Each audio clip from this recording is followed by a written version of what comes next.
안녕하십니까. 이번 시간에는 문학과 영화를 가지고 이렇게 강의를 하려고 합니다. 우리가 많은 분들이 요즘은 취미로 영화를 좋아하지 않습니까? 영화는 종합 예술이죠. 그래서 영화 속에는 우리 문학, 그러니까 시나리오도 들어있고 어떤 배우들의 옷, 의상도 들어있고 그리고 역사도 들어있고 음악, 배경음악도 있으니까 음악도 들어있고, 건축도 들어있고, 예, 또 그림도 들어있고, 진짜 종합 예술이니까 참 많은 장르들이 합쳐져서 한 편에 이렇게 영화가 만들어지는 것 같습니다. 때로는, 우리가 뭐 시시한 책 한 권보다 영화 한 편으로서 책 몇 권의 역할을 대신하기도 합니다. 그리고 우리가 책을 읽기가 조금 힘들면 그 책을 각색을 해서 아주 이렇게 영화로 만드는 그런 좋은 영화들도 많이 있으니까 지금은 뭐 영화를 참 능가할 만한 그런 예술 장르도 참 드물다고 생각이 됩니다. 그리고 무엇보다도 우리 부산은 지금 어떻습니까? 영화의 그런 도시가 아닙니까? 국제적인 부산 국제영화제가 계속 해마다 이어지고 있는 곳이고요. 물론 코로나 때문에 축소라든지 조금 건너뛰기도 하는 부분도 많이 있지만 그래도 세계적으로 영화의 도시 하면 부산도 빠질 수가 없습니다. 그래서 올해도 영화제가 어떻게 될는지는 모르겠지만 참 순조롭게 잘 코로나를 이겨내서 순조롭게 이어갔으면 참 좋겠다는 그런 바람이 있고요. 그리고 이제 영화는 우리가 극장에 가서 볼 수도 있지만 요즘은 다운받아가 좋은 영화들 지나간 아주 훌륭한 명작들을 볼 수 있는 기회가 되고 그리고 우리나라에서도 기생충이라든지 미나리라든지 참 그래서 저 오스카상을 휩쓸기도 하고요. 그래서 지금 영화로서는 대한민국의 위상이 엄청나게 이렇게 올라간 상태입니다. 그래서 영화를 우리 문학 속에 언급을 하고 도입을 하고 영화를 한 편을 보아서 우리가 감상글 수준을 뛰어넘는 어떤 한 편의 수필로서 산문으로서 완성하려면 또 어떻게 해야 될까 한번 살펴보기로 하겠습니다. 여러분들은 영화를 보실 때 어떤 관전 포인트를 갖고 계십니까? 배우의 이미지와 연기력 위주로 보는 분도 계실 거고요. 어떤 이야기의 짜임과 그런 대사의 아주 재미 그런 부분 또는 시대적 배경과 문화 및 풍습을 볼 수도 있을 것이고요. 영화를 잘 만들었나 이렇게 완성도와 주제는 명백한가 이런 걸 가지고 작품을 따져서 이렇게 볼 수도 있을 것이고요. 영화 음악이라든지 아주 풍경, 그죠? 아주 영화 포스터에서 풍경이 멋지면 저 영화 좀 봐야겠다 이런 생각이 들 수도 있죠. 그리고 의상이라든지 건축이라든지 음식이라든지 영화 속에 나오는 어떤 것이든 나의 내 직업과 관련될 수도 있고요. 나의 취미와 관련될 수도 있고 평소에 본인의 어떤 관전 포인트는 어떤 것인가를 한번 생각해서 또 영화를 보시면 되겠습니다.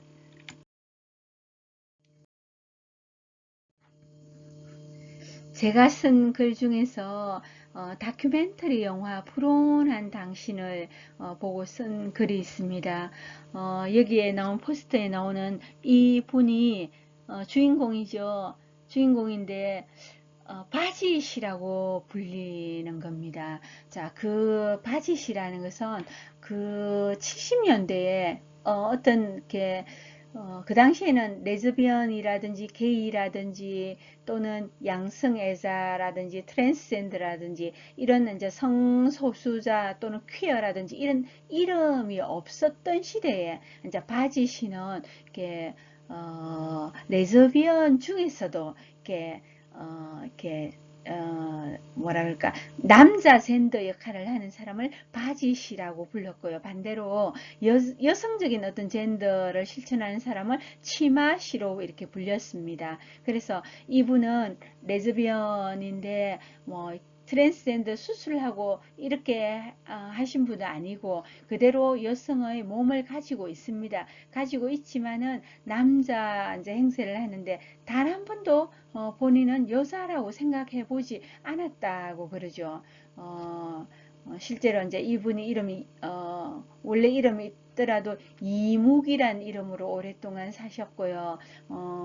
결론적으로 말하자면 이분은 2017년 4월에 영화 개봉을 앞두고 이렇게 돌아가셨습니다. 돌아가셨는데 이제 이분이 아침에 일어나서 본인 치장을 하는데 여기 조금 속옷이 보이는데 어, 어, 본인이 직접 만들었어요. 그래서 여자의 이제 어떤 브래지어를 이분은 나름대로 수제 속옷을 가슴 가리개를 만드는 겁니다. 만드는데 그 이제 어머니 한복 속치마를 잘라가지고 옆구리에 이렇게 운동화 끈을 딱 이렇게 매달아가지고 그러니까 굴곡을 완전 숨기죠. 그러니까 절벽 가슴이 되도록 꼭꼭 이렇게 싸매는 거예요. 그리고 나서 이렇게 위에 옷을 덧입고 하는데 이분의 어쨌든 쭉 삶을 보여주고요. 여기에 감독도 역시 레즈비언이거든요. 그래서 그들의 어떤 삶을 이 영화를 통해서 우리가 들여다 볼 수 있습니다. 볼 수 있는데 참 이걸 보면서 나는 과연 이해한다고 진짜 이해한다고 말할 수 있을까? 제가 적어놓은 부분인데 비겁하지 않다고 자신 있게 말할 수 있을까? 내 가족이라면 흔쾌히 받아들일 수 있는지, 진정으로 그들의 세계에 관대해질 수 있을까? 아는 척, 아닌 척, 이해하는 척, 위선으로 분장하고 가면을 쓴 이중적 마음은 아닌지, 비단 성소수자 문제만 그럴까? 그러면 과연 이해한다는 것은 무엇인가? 결국 누가 불온한 당신인가? 제가 쓴 글의 일부분인데 마음이 아프더라고요. 그래서 우리 가족 중에 또는 내 주변에서 이런 일을 겪는다면 우리는 과연 정말 흔쾌히 이해한다고 말할 수 있을까? 다시 내게 반문이 되는 이제 그런 생각을 오랫동안 할 수 있는 영화였습니다.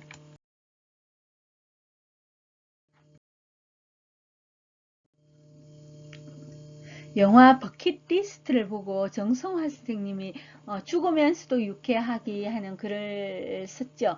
자, 이 영화 속에 주인공 두 사람은 이렇게 시한부 삶을 이렇게 살고 있어요.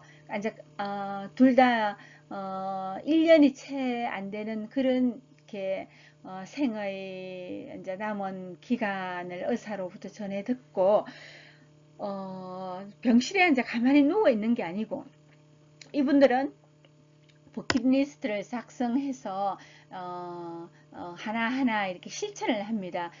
타지마할도 가고요, 피라미드도 가고, 그리고 세렝게티도 가고요, 뭐 스카이 다이빙도 하고, 뭐 꽤 여행을 가서 그들은 지난날을 돌아보고 또 성찰의 시간을 가지죠. 자, 그러면서 나중에 이 중에서 한 사람이 먼저 이렇게 세상을 떠나게 됩니다. 그래서 그런 우리가 영화를 쭉 보면서 이 정성화 선생님이 결미 부분에 자기가 아는 지인의 죽음을 얘기를 했는데 이 영화에서 두 사람이 이렇게 1년도 채 생이 안 남아도 굉장히 유머가 있고 마음을 넓게 가지고 시종일관 보통 우리가 죽어가는 사람처럼 그렇게 행동하지 않아요. 그것과 정승환 선생님 지인의 죽음을 딱 연결시켰는데요. 한번 볼까요? 가족과 친구들이 병실에 모였다. 그 중에는 일찍이 남편과 사별한 친구도 끼어 있었다. 여사님은 숨이 가빠오자 그 친구에게 말했다. 수가 내가 곧 네 남편을 만날 끼다. 뭐 전할 말 있거든 어떡해라. 의외의 말에 몇 사람이 웃음을 터뜨렸고 그 웃음 속에서 여사님은 조용히 운명하셨다. 나의 버킷리스트에도 한 줄 추가하기로 마음먹는다. 뭐라고요? 추구하면서도 유쾌하기. 이런 죽음을 맞이 했다니, 또 이런 죽음을 남기고 갔다니, 대단하지 않습니까? 그래서 우리는 죽음 하면 그냥 암울하다, 슬프다, 뭐 이렇게 적막하다, 이런 생각만 했는데, 마음을 달리 먹을 수 있는 그래서 이 영화에서 예, 달리 먹을 수 있는 그런 계기가 되었다고 생각합니다.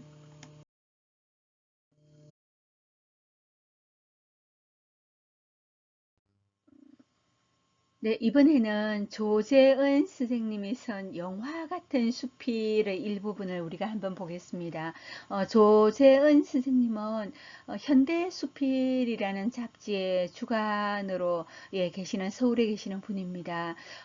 그래서 우리가 수필을 쓸 때 수필도 어떤 영화의 기법을 차용해서 어쩌면 영화를 촬영하는 예, 영화를 만드는 사람처럼 수필가도 그런 그런 마음가짐, 그런 기법을 가지고 써야 한다는 그런 내용이거든요. 그래서 보면 그분이 옴니버스식으로 이렇게 단락별로 적었어요.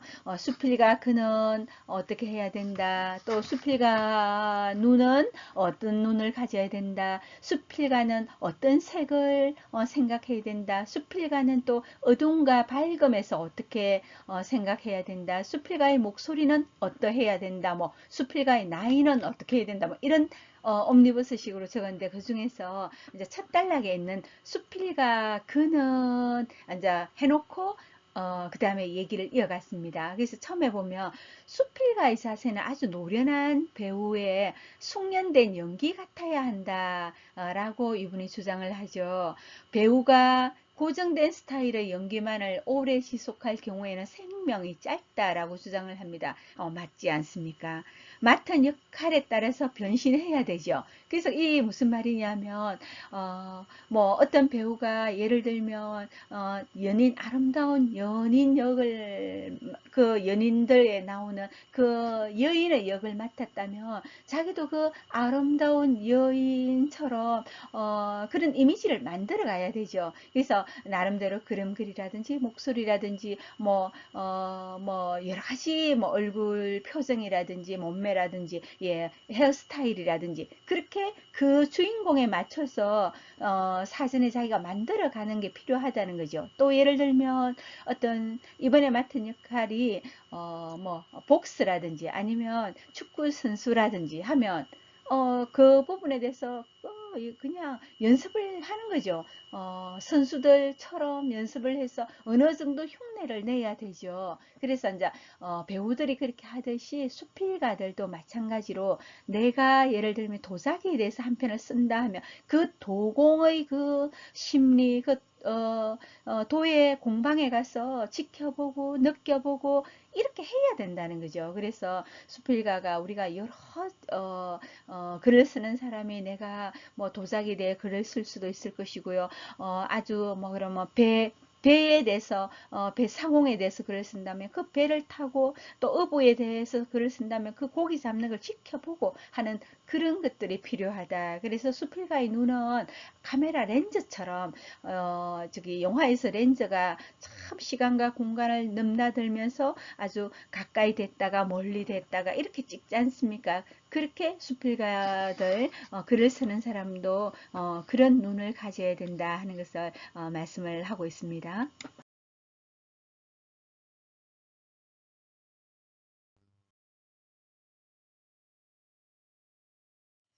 수필가의 색이라고 영화와 비교를 했는데 예전 영화가 우리가 흑백 영화였지 않습니까? 그래서 컬러가 쓰이고 나서나 영화가 발전하고 아주 다양한 그런 영화가 나왔듯이 수필 역시 우리가 맨날 뭐 과거 얘기만 하고 어린 시절 고생한 얘기만 하고 이게 아니라는 거죠. 지금 현재 이야기도 하고 미래 이야기도 하고요.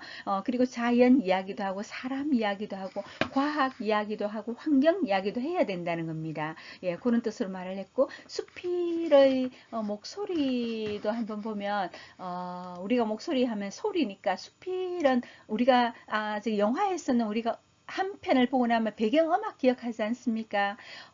어떤 게 선생님들 기억납니까? 대부 단단단 다라라라 단단단단단 뭐 예를 들면 우리 어릴 때 봤던 로미오와 줄리엣 하면 단단다단 단단다단 뭐 이렇게 막 귀에 우리가 이거 있잖아요. 예, 그런 것처럼 수필도 어떤 내가 글을 써서 참 강렬한 인상을 줬다면 잊지 못하죠. 그래서 읽은 독자가 선생님 옛날에 그런 글을 썼지 않습니까? 라고 기억해 준다면 더할 나위 없이 행복하고 또 보람이 있습니다. 그래서 영화도 몇십 년이 지나도 기억하듯이 한 편의 글도 누군가 단 한 사람 기억해 주면 성공한 거죠.